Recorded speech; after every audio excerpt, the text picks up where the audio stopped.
Hi guys, Graham from Penguin Motors here. So today what we're bringing you is another V8 Rover video. This time is a carburetor test. We are going to show you a back-to-back dyno test between a pair of HIF6s and an Edelbrock 500. So to do a test you need an engine. Before this test we used my razor blade rebuild 3.5 V8 Rover.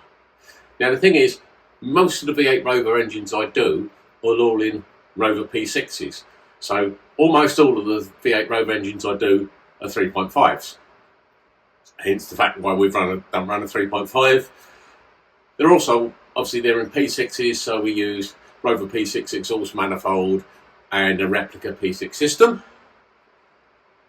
And in this particular instance, the engine was actually a 9.75 compression ratio from a Vitesse HD1 with some very lightly tickled heads and a Kent 218 camshaft. So let's cue a clip with it on the HIFs and see what that made.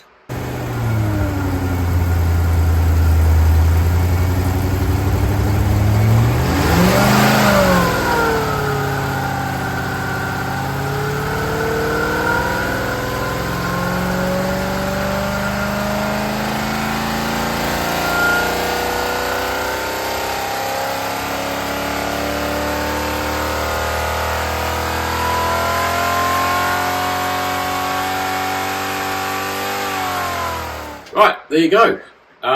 One power run on the HIFs, and it made some fairly decent power. We had 189 brake horsepower and 199 pound-foot torque.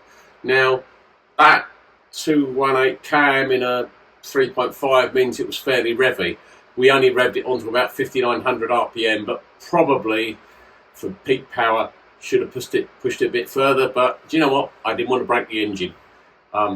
It's basically a standard bottom end, and we reused second-hand old pistons, so I wasn't up for really pushing the revs hard, but 189 horsepower, pretty decent result. I did actually run the engine with or without air cleaners and elbows. It didn't really change the power, but it did rock the torque curve around.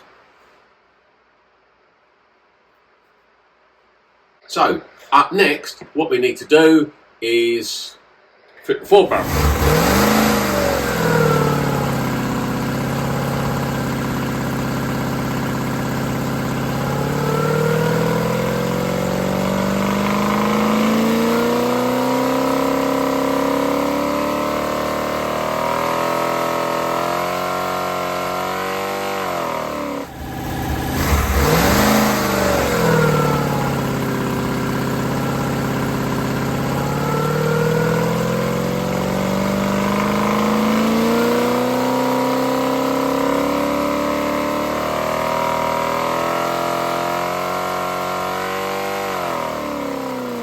Sorry if you got a load of background noise, it's raining like hell out there, but I need to get on and record this. So, here goes the 4-barrel. Well, didn't it want to rev out? That certainly woke the engine up somewhat. I got brave and I revved the engine on a little bit further, so we went on to 6,000 RPM, where power was still going up.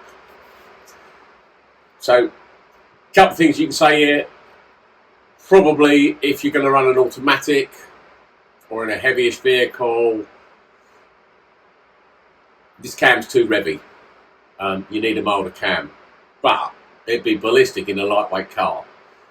But anyway, so what did we make? Well, we actually made 203 horsepower. But like I say, the power's still getting up, so if we'd have revved it more, we'd have got gore. If I'd have fitted this to a bigger engine, 3.9, 4 litre, 4246, we may have seen power peak before 6, because a bigger engine will tame a cam. In this instance, it is what it is. On the dyno, certainly it was noticeable how revvy the 4-barrel was, and to be honest, it was a piece of cake to just fit.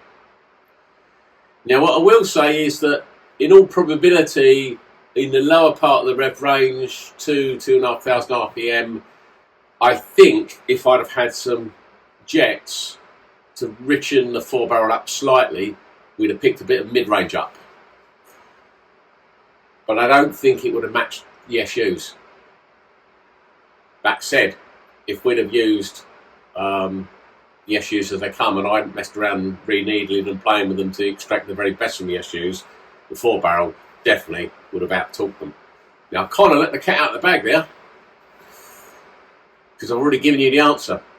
But let's do another graph where you can see both carb setups back to back.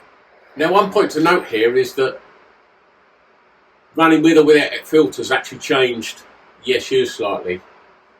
But I ran the 4-barrel with or without this big pancake air filter, and it made zero difference.